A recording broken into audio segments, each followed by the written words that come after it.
Mananiya Shri Gaurav Gogeji to continue, please. धन्यवाद सभापति महोदय. I am taking part in the debate on the motion of no confidence motion against the Honorable Speaker.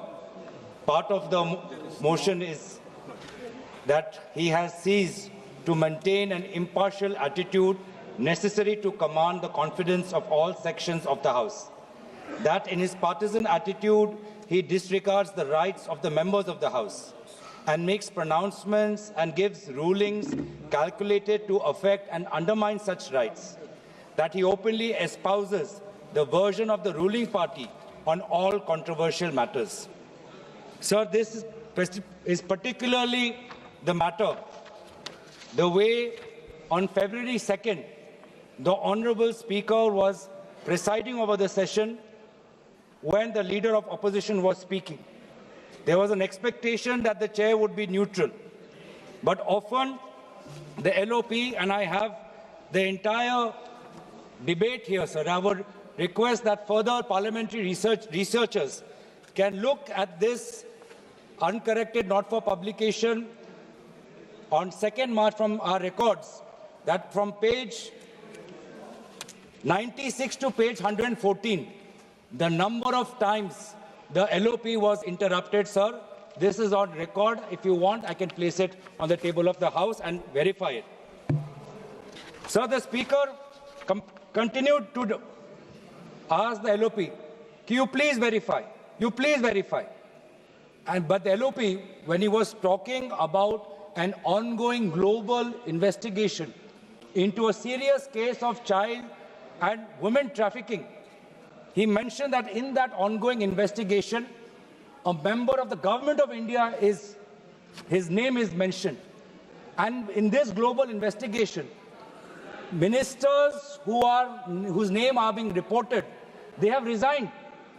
It has happened in various countries that ministers have resigned, police investigations have occurred, but only in India that we can see that in this global investigation, when a minister is linked, there is absolutely no serious effort to verify whether these reports are true or not.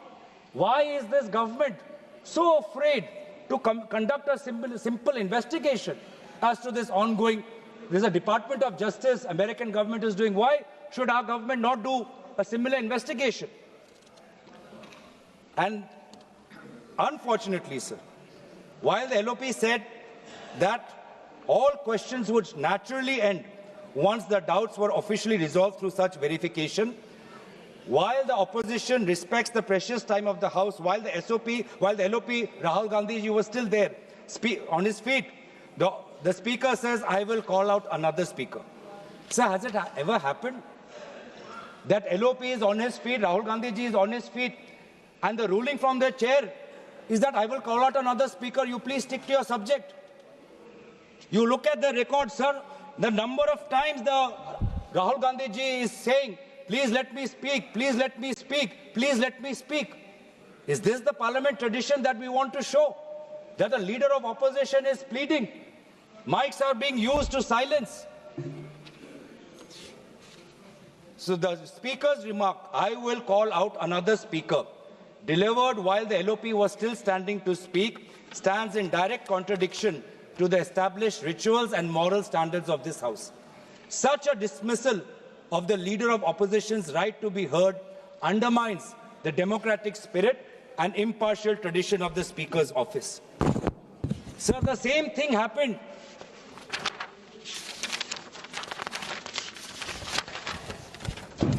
The same thing happened to Honorable MP Shashi Tharoor. He was speaking a few days later, and then on 9th February, and in the middle of his speech, his mic was switched off. This mic, sir, in this House we say that the opposition has its say. In parliamentary norms in Indian Parliament, we say the opposition has its say. How can we say if you switch the mic off? In the middle, you cut off the mic.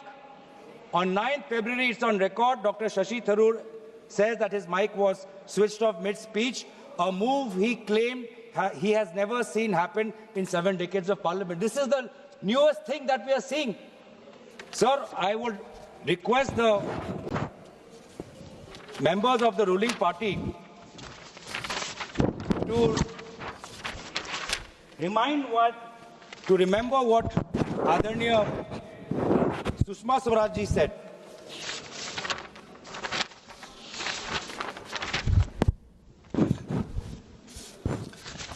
Sushma Swaraj ji, while speaking beautifully on democracy, on भारतीय लोकतंत्र, उन्होंने क्या कहा? 15वीं लोकसभा के अंतिम दिन पर आदरणीय नेता प्रतिपक्ष सुषमा स्वराज जी ने कहा कि भारतीय लोकतंत्र के मूल में एक भाव है, और वह भाव क्या है? वह भाव यह है कि हम एक दूसरे के विरोधी हैं मगर शत्रु नहीं हैं। हम विरोध विचारधारा के आधार पर करते हैं, हम विरोध नीतियों के आधार पर करते हैं, हम विरोध कार्यक्रमों के आधार पर करते हैं। अलग अलग विचारधाराएं हैं, अलग अलग नीतियां हैं, सरकार बनाती है, अलग अलग कार्यक्रम बनाती है, उस पर हम आलोचना करते हैं। यह है भारतीय लोकतंत्र का मूल भाव। लेकिन आज चाहे वो हमारी कांग्रेस पार्टी हो, टीएमसी पार्टी हो, सपा पार्टी हो, जब भी उनके नेता खड़े होकर ऐसा सरकार की आलोचना करते हैं, नीति के आधार पर, विचार के आधार पर, उनको बोलने नहीं दिया जाता। मैं दोबारा याद करना चाहूंगा कि इस हाउस से क्या अपेक्षा है, स्पीकर से क्या अपेक्षा है।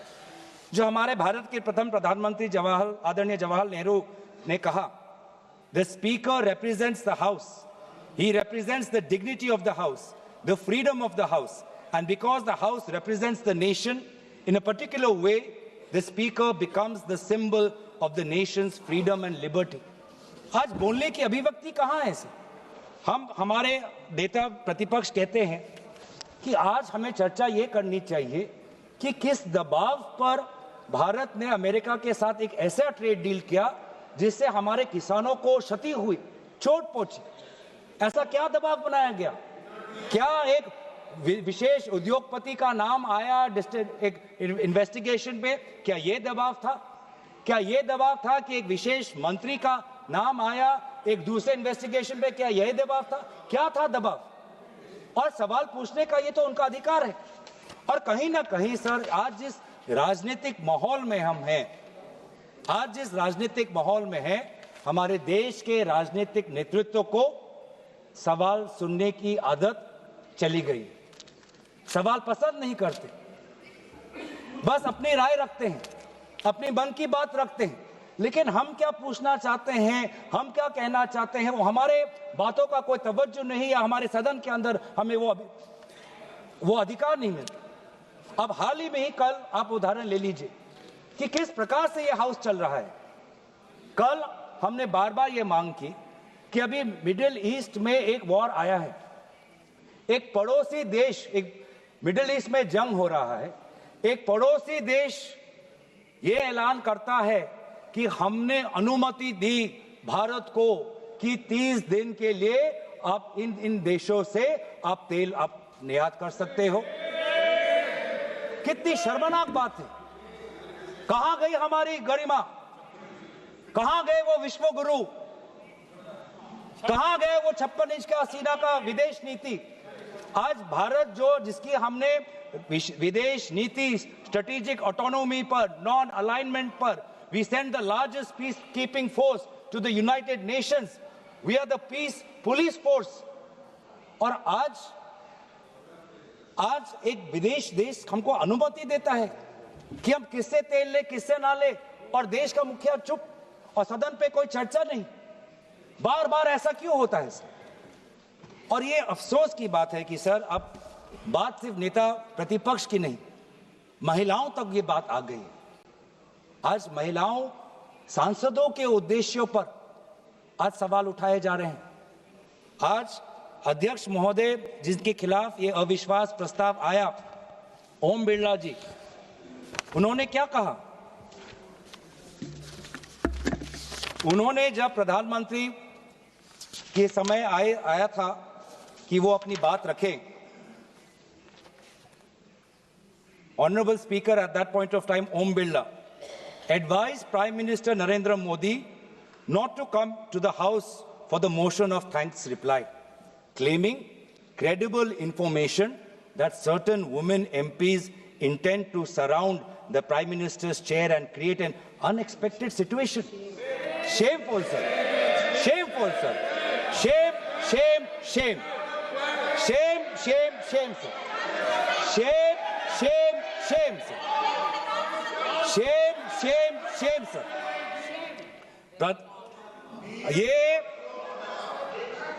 the 2026 incident,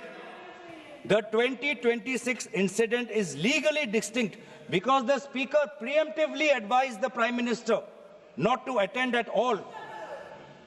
That is a complete breach of the neutrality charge. ये किस आधार पर महिला सांसदों पर इस प्रकार का आरोप? और बहुत दुख की बात मैं कहता हूं सर, ये पहली बार नहीं है। इस सदन में बार बार जब एक महिला सांसद बुलंद होकर अपनी आवाज रखती है तो बार बार की वो सांसद एक महिला है ऐसी टिप्पणी सदन के पक्ष से आती है, सदन के इस पीठ से आती है। यहां पर हर सदस्य, हर सांसद है, वो चाहे पुरुष हो या चाहे वो महिला हो। लेकिन जब भी एक महिला सांसद यहां पे खड़े होकर सत्ता पक्ष को चैलेंज करती है तो वो एक महिला है, उसको बार बार उसको याद दिलाता, ये यहाँ का ये परंपरा बन चुका है इस हाउस में। ये बहुत ही दुर्भाग्यजनक बात है। ऐसा पहले भी था कि प्रधानमंत्री जी सदन में आए और उनको बोलने का अवसर नहीं मिला। मैं उल्लेख करना चाहूंगा स्वर्गीय डॉक्टर मनमोहन सिंह जी का। जून 2004 में एक ऐसा ही व्यवस्था थी। प्रधानमंत्री उस समय के स्वर्गीय मनमोहन सिंह जी अपना बात रख नहीं पाए क्योंकि भाजपा वहां पे विरोध जता रहा था, लेकिन तभी भी वो सदन के अंदर उपस्थित थे, सदन से गायब नहीं हुए।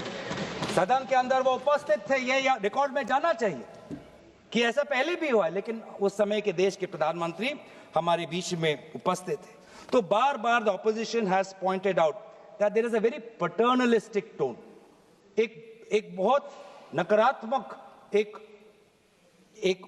आवाज, एक नकारात्मक, आप किस प्रकार से उसको बोले, एक नकारात्मक तरीके से महिलाओं सांसदों को इस सदन के अंदर बोला जाता है, जो बहुत ही दुर्भाग्यजनक है। तो इसीलिए सर मैं आपका ज्यादा वक्त नहीं लेना चाहता।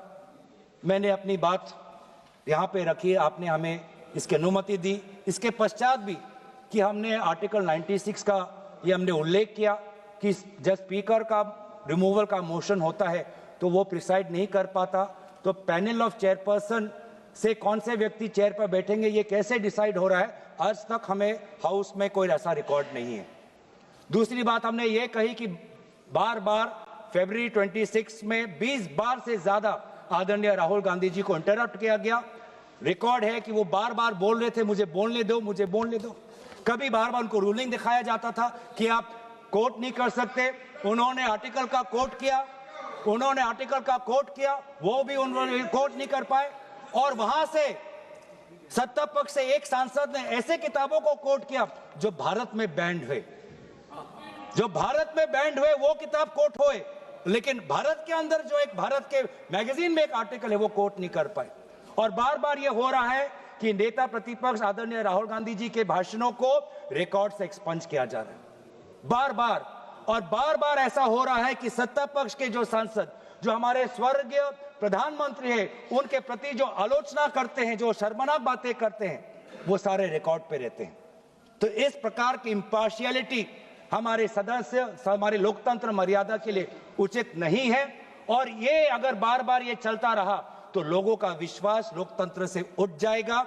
लोकतंत्र के संरक्षण में, सदन की मर्यादा के संरक्षण में, नेता प्रतिपक्ष और सारे विपक्ष के सांसदों के बोलने के अधिकार के संरक्षण में लोकतंत्र तभी मजबूत होगा जब आप और हमारे बीच में विचार विमर्श होगा। लोकतंत्र तभी कमजोर होगा जब आप हमारे आवाज को दबाओगे। तो हम लोकतंत्र के मजबूत करने में खेद प्रकट करते हुए ये अविश्वास प्रस्ताव ओम बिरला जी के खिलाफ नहीं, लेकिन जिस प्रकार से सदन की संचालन हो रही है उसके खिलाफ और सदन की मर्यादा के हित में हमने इस मोशन को आज हमने समर्थन किया हुआ है। धन्यवाद। धन्यवाद जी. माननीय श्री किरण रिजिजू जी.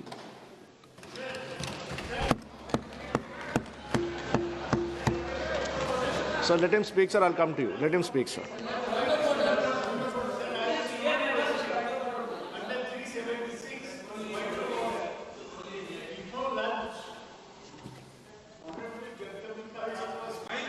Over the House. At that time also, I raised the question that who has appointed him to chair the House. Now after lunch, I find you, Honorable Teneti Sahab, you are presiding, you are sitting in that chair. Who has appointed you? Are you aware?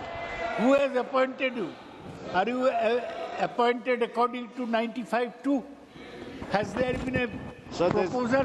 Yes, sir. Has there been a motion in the House? Sir, there is already a ruling on this. Who has As per given you? 96 clause 2 and ruling 10 of the rules No, and no, but procedures you of the don't have Parliament. the power Already to the ruling has decide. been given, sir. No, no, Thank you very much, sir. 95(2). Honorable Minister, sir. Honorable Minister, sir. It was decided in the morning, sir. Why are you repeating it? Yes, sir.